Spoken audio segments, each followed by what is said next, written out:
So in section 7.2, we're going to focus on a specific type of sequence, an arithmetic sequence. So we're going to learn to write the rules for arithmetic sequences. And again, we're going to be, when you talk about writing the rule, you're basically writing the equation that makes the sequence.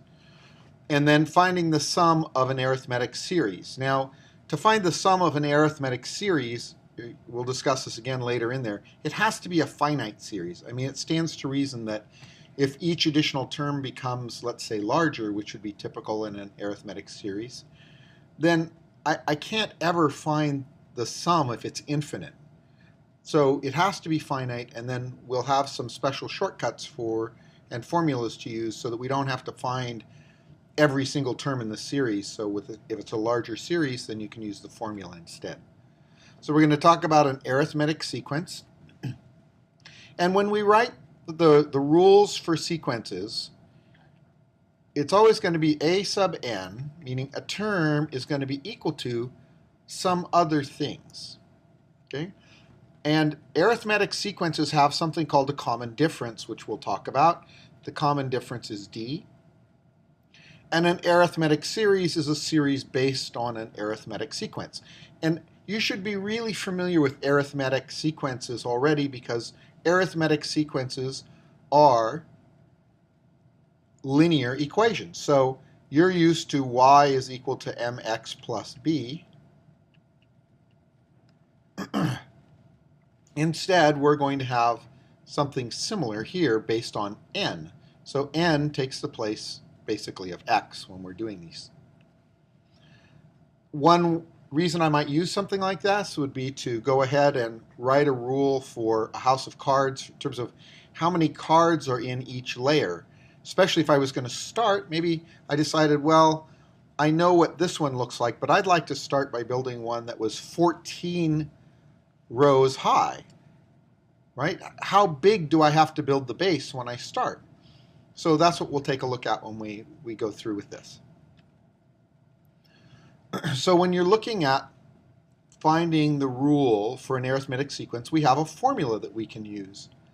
So we can use that a sub n, right? So a term is equal to a sub 1. That's the first term. And remember, the n's are the same, right? So any term is equal to the first term plus the common difference, that's d, times the binomial n minus 1. So if I know the first term and I know the common difference, then I can write the rule. Okay, so here's an example of that. In this case, the first term is 2 and the common difference is 3. So we have the first term is 2 plus 3 times n minus 1. So that's 2 plus 3n minus 3. And when I combine like terms, I get negative 1 plus 3n, or I would probably write this as 3n minus 1. Okay?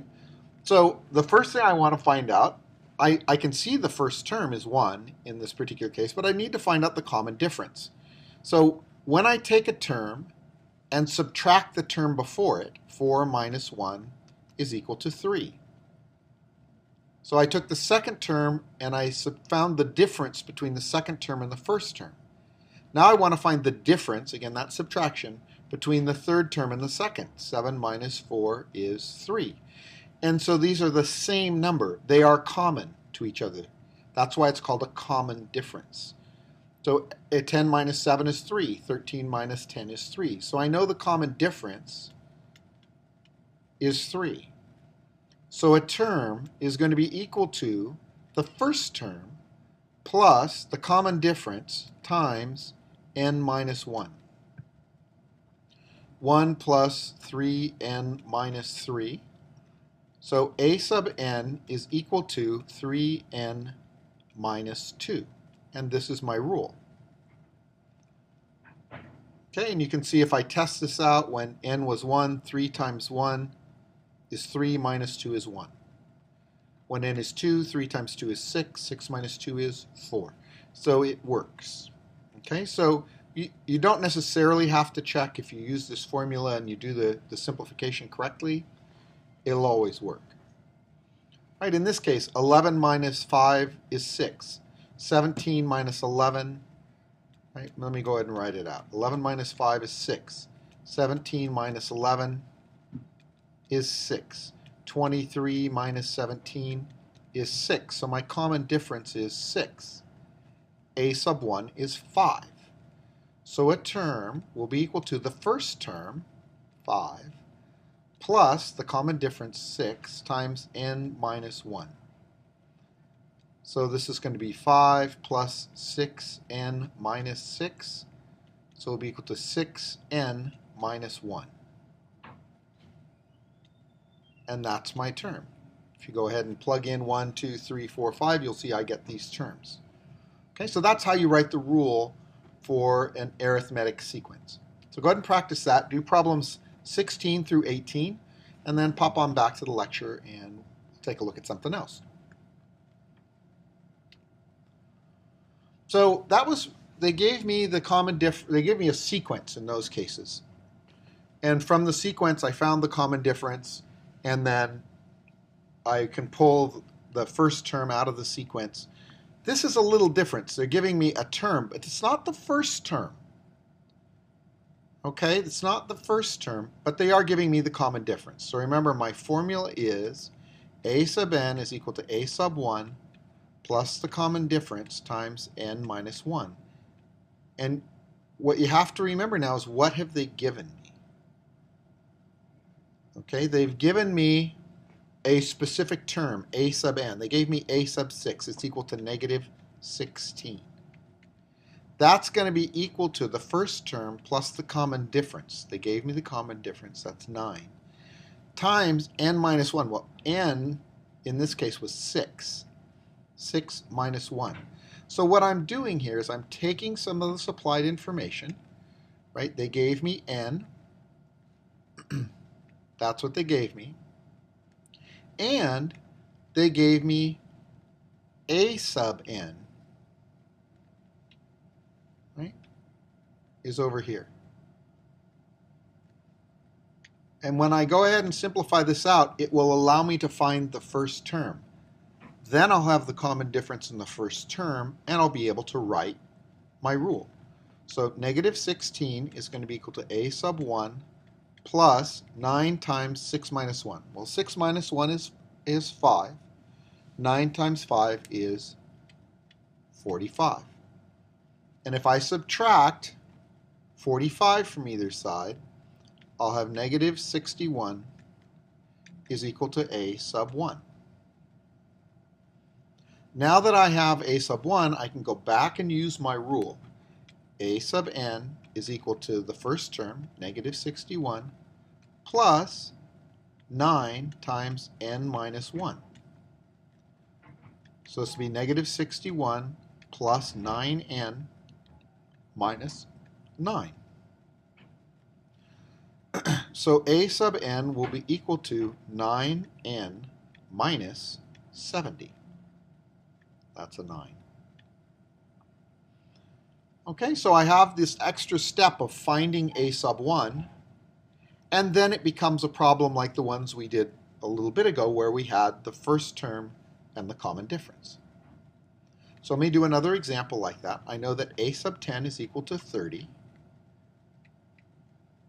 I know that I don't know my first term. I know that my common difference is 7 halves times n. Well, in this case I know n. N is 10.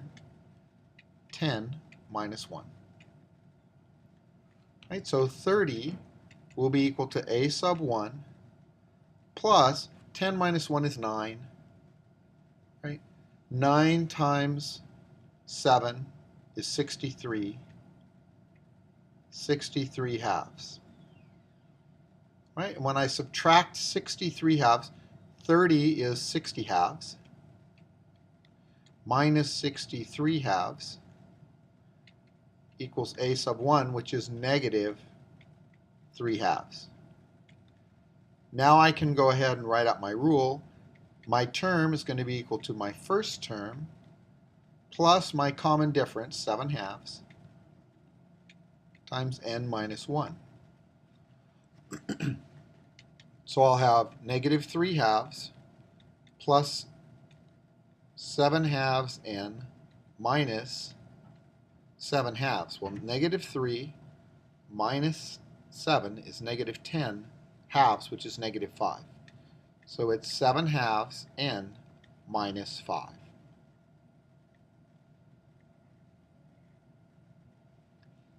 Okay, so that's how we write a rule when we're given a term and a common difference. Before they gave me the first term and the common difference. This time they just gave me any old term and the common difference. So go ahead and practice that.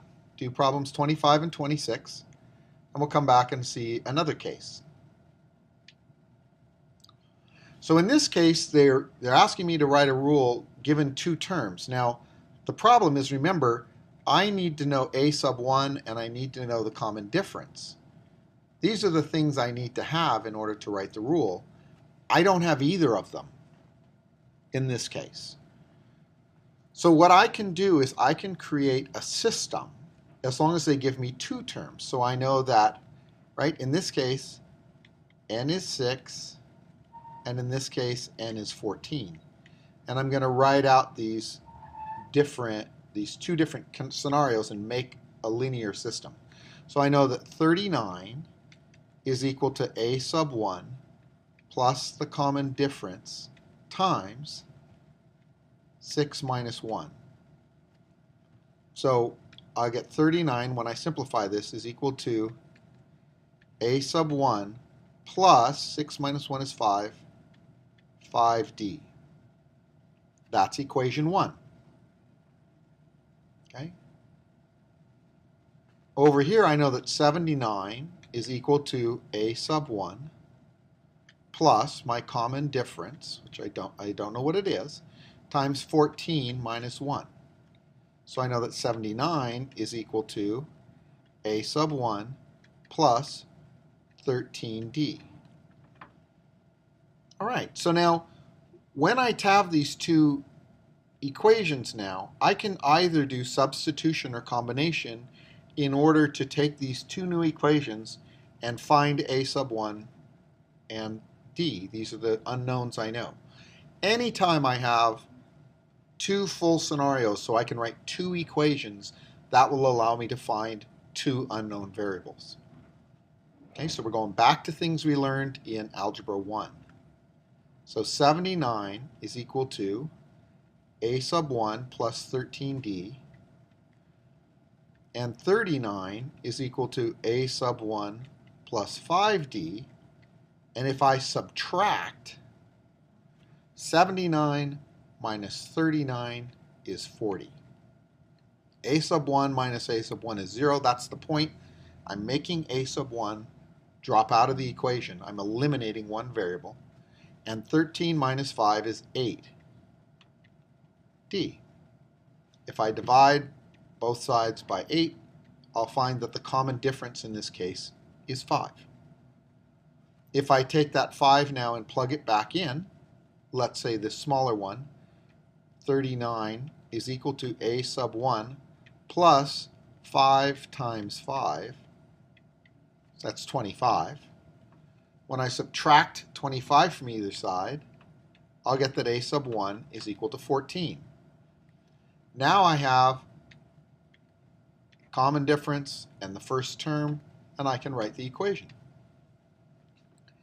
A sub n is equal to my first term, 14, plus the common difference, which is 5, times n minus 1. So 5n minus 5.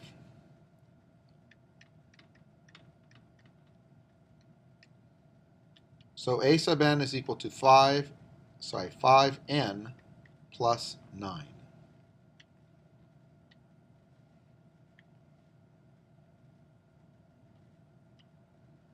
All right, a little more time consuming. And you should by now realize that we've used this skill in Algebra 2 now several times in terms of taking enough information to write a system with two equations. These are things we learned in Algebra 1, and we're reusing them here.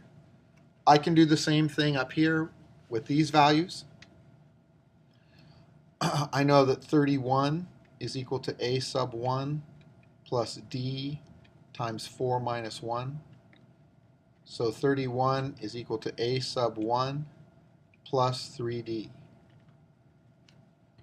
85 is equal to a sub 1 plus d times 10 minus 1. So 85 is equal to a sub 1 plus 9d. And when I go ahead and put my system together, I'm just going to bring this equation down and subtract. 31 is equal to a sub 1 plus 3d. A sub 1 is going to drop out. That's why I'm doing the subtraction. This is going to become 6d. 5 minus 1 is 4. 8 minus 3 is 5. So in this case, d is going to be equal to 9. When I plug it back in, I'll have 31 is equal to a sub 1 plus 3 times 9, which is 27. So a sub 1 is equal to 4. Now I write my equation. A sub n is equal to my first term, 4, plus my common difference, 9, times n minus 1. So a sub n is equal to, this is going to be 9n minus 9. Minus 9 plus 4 is 5, so it's going to be 9, 9, n plus 5. Okay, so go ahead and give that a try. Do problems 33 and 34. Hop on back, we'll find the sum of series, and we'll finish out our word problem. Okay, so to find the sum of an arithmetic series, we have this formula.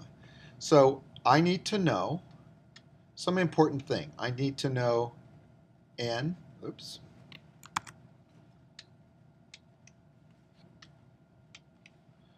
I have n, and I need to know a sub 1, and I need to know a sub n. So I have to know the first term and the nth term, and I need to know I'm finding the sum of how many terms. Okay, so let's take the information out of summation notation and think about, what does this mean?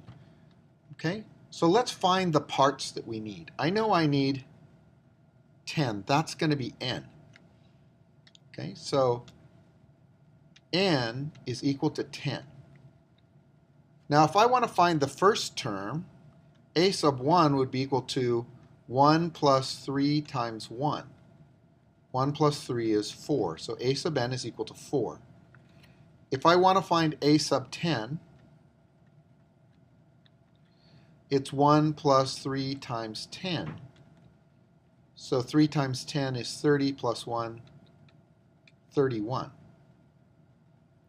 Okay, so now if I want to take this formula, the sum of 10 terms is equal to the number of terms, I'm finding 10, the sum of 10 terms, times the first term, 4, plus the 10th term, 31, all divided by 2. Well, 2 goes into 10 and leaves 5. 4 plus 31 is 35. So the sum of my 10 terms will be equal to 5 times 35. So that's 150 plus 25, that's 175. And that's how I find the sum.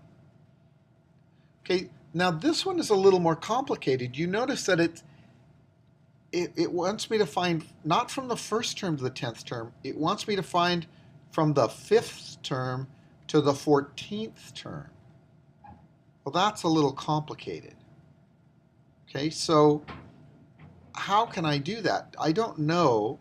I hypothesized that maybe I could find the 5th term and the 14th term, and I know that I'm finding, right, 5, 6, 7, 8, 9, 10, 11, 12, 13, 14. I'm finding 10 terms. Maybe that would work in my formula, but maybe not. But I do know that I could find the sum of 1 through 14 and the sum of 1 through 4 and subtract out the first 4 terms so that I'm starting with the 5th term. So I could do that as well. Right? So I'm going to do it both ways, and we're going to find out how this works. So first off, I'm going to find the sum of 14 terms. And to do that, I want to find a sub 1, and I want to find a sub 14. And for my other test, I'm going to try to find a sub 5. So I'm going to find these three things. So 1 times 9 is 9. 9 plus negative 54 is going to be negative 45. 14 times 9, gosh, I don't know what that is. It's 90 plus 36. It's 126 minus 54. 126 minus 54. That's 72. 72. And when a is 5, negative 54 plus 45 is going to be negative 9. Okay, so we're going to use that one later. First, I'm going to find the sum of 14 terms. So it's 14 terms times the first term, negative 45, plus the 14th term, 72, all divided by 2. 2 goes into 14 and leaves 7.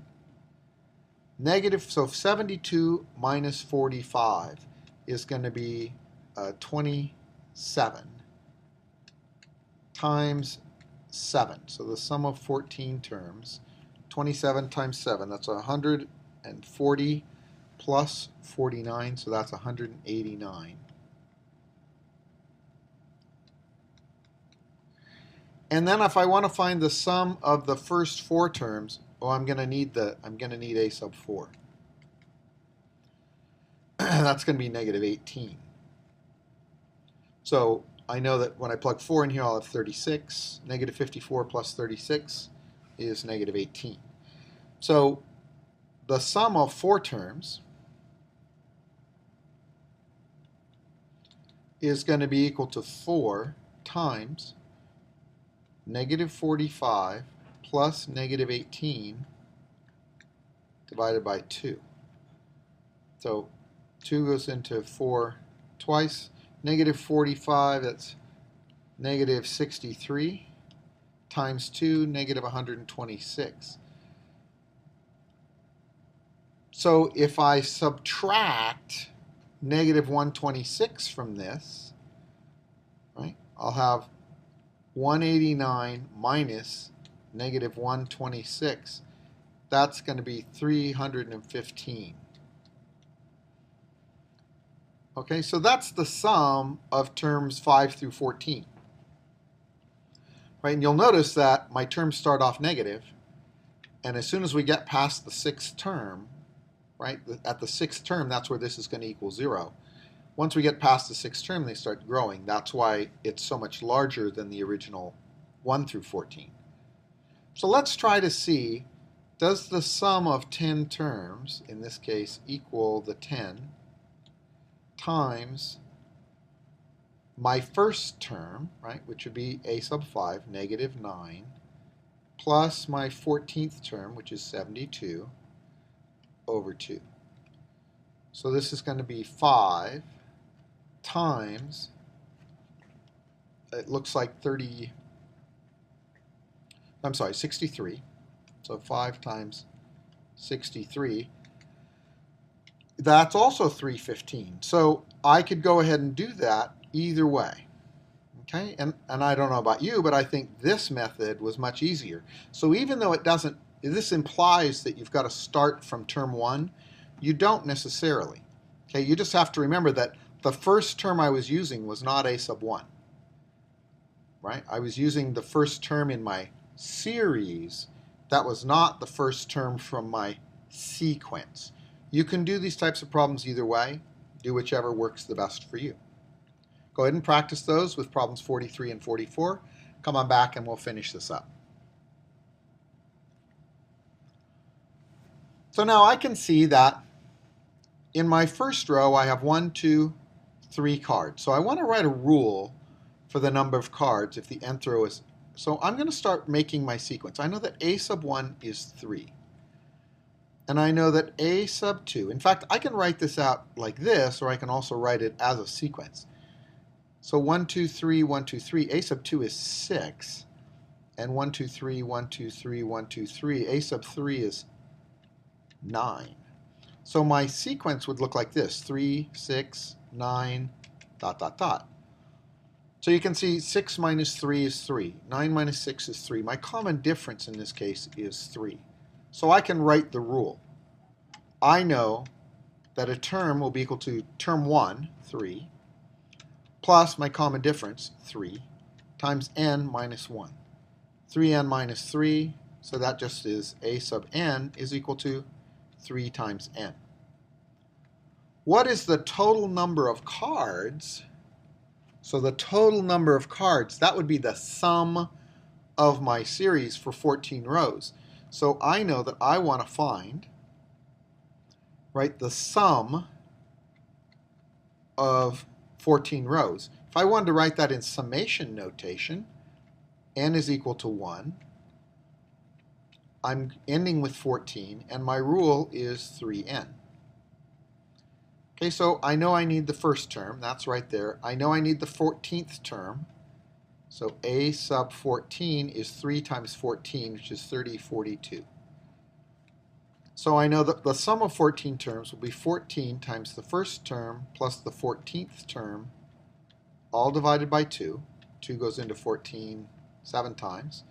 3 plus 42 is 45.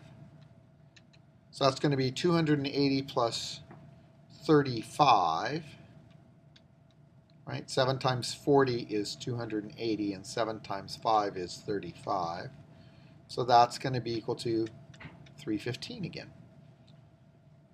Okay, so this is going through using this information. So I know, first off, if I want to build this house of cards, there are 52 cards, I'm going to need 6 decks. Right? I know that my bottom row is going to use 42 cards. And if I start my base that way, then I'll be able to go ahead and build on through if I don't knock it down and get it all complete. Okay, so that's the end of 7.2, and we'll see you in class.